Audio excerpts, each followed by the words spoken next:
Joe Rogan has now shared his perspective on the situation surrounding Tom Aspinall. His comments come as the circumstances continue to develop, with the ongoing situation becoming increasingly unusual and difficult to ignore.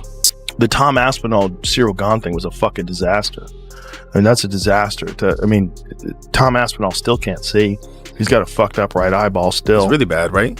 I mean, the reality is he might not ever fight again. Like, who knows? Like, if he has surgery on his eye and it doesn't go well and he can't see out of the eye, apparently he's still fucked up in his right eye.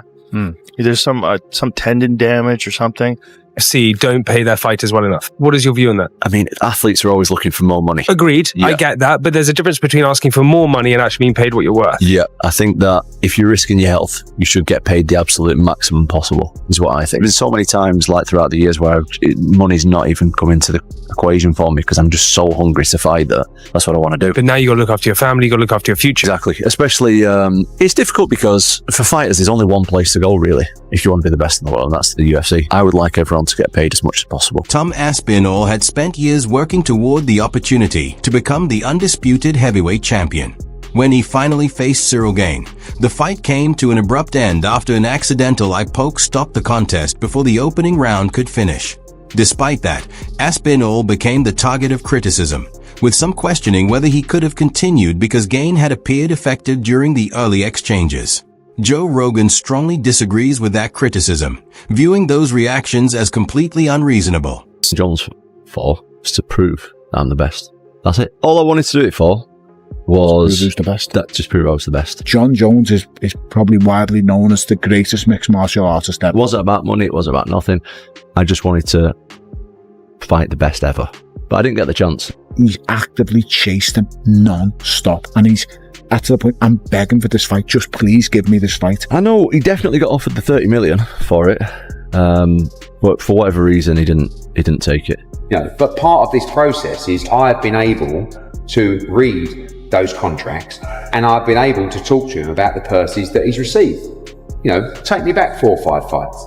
And the reality is that when he was headlining in front of 20,000 on pay-per-view, he was receiving probably half the amount of money that I would pay a boxer for a British title fight at York Hall, Bethnal Green in front of 1,200 people.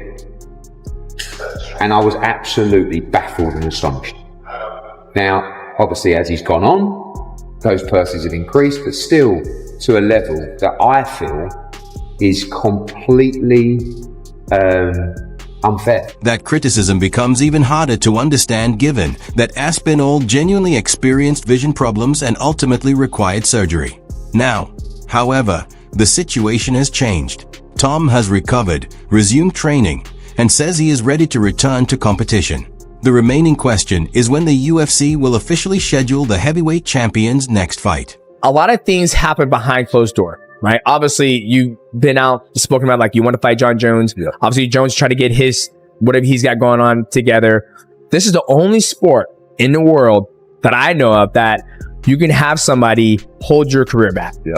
Meaning that, like, hey, we have a healthy champion, has shown a little bit of interest to fight you, not really a lot of interest to fight you, but you can't fight because you're like, I'm just trying to fight, but it's not happening. I guess speak on that. Like, how frustrating is it, for you? Your dad is like, guys, can we just get a fucking fight? Because it's not like you're getting younger. You're only going to get older, right? Yeah, sure. I'm quite lucky in that regard because I don't feel like I have a lot of miles on the clock, and the 32 is quite young for heavyweight. Yeah, so you're getting right in your prime. I would definitely fight if I could. Tom Aspinall, you don't really see that anywhere full stop, but definitely not in the heavyweight division. No heavyweight moves like him.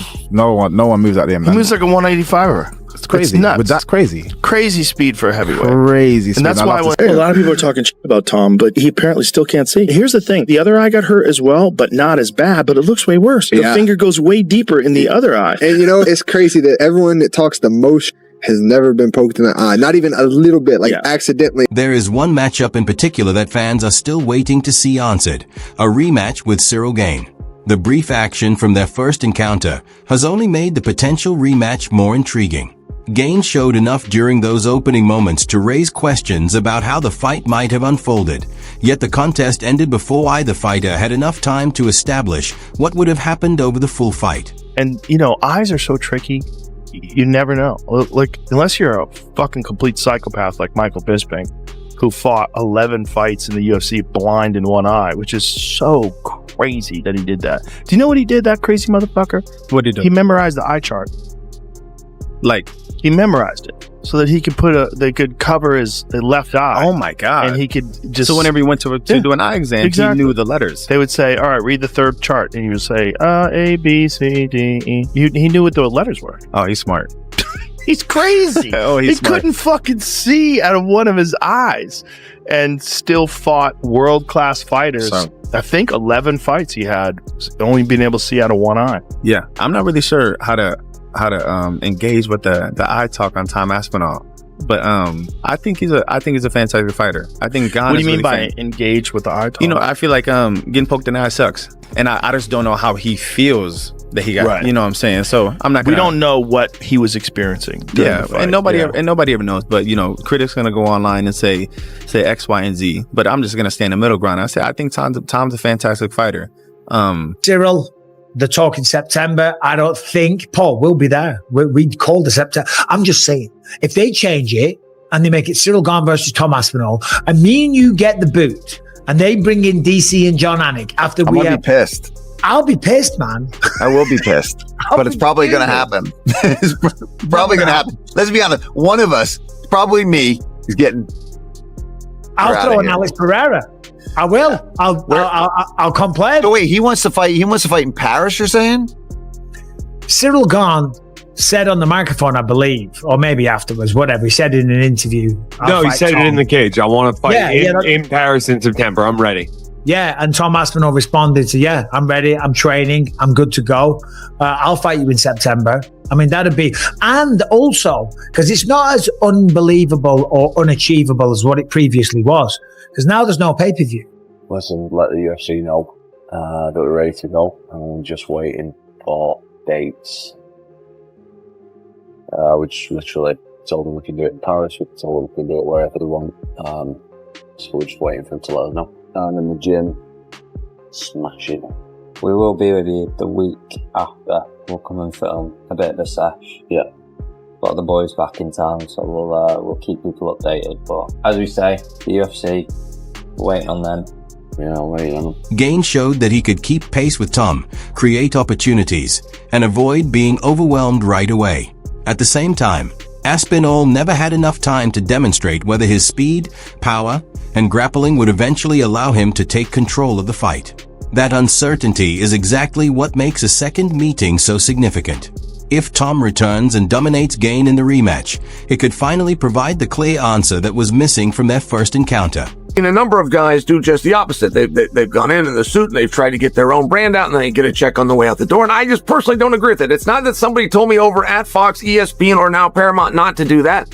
Just telling you it's my code and I don't do that. But I got put in a very difficult situation. And I got put in a situation of simply being asked, is Tom going to fight again? And I would like an answer to that. I don't know the answer to that. I sure think so. I sure hope so. I find that coming out of my mouth. I can follow the golden rule in life. Put yourself in somebody else's shoes. How would you act or how would you want to be treated? And if I was in Tom's shoes, right? The golden rule, Tom's got a family, by the way. Tom's got a wife, right? His dad's in his corner. Tom's got a pretty good circle. And Tom fighting and staying active is a family tradition. A decisive victory for Aspinall would likely put the controversy surrounding the eye poke behind him and give his heavyweight title run fresh momentum. However, if Gane manages to defeat him, the discussion changes completely. Those who believed Gane's strong start in the first meeting revealed something important would suddenly have a much stronger argument to make. Well, listen, I hope Tom gets back in because, again, we don't know really what's going on with his eye. And for all the critics, you need to know this, the right eye, that's the problem. But if you look at when he fought, his left eye, the finger went deeper in his left eye than it did his right eye. So if you think he's faking it, he was knuckle deep in that fucking left eye. He was all up in that eye. Yeah, I mean, it's horrible to see.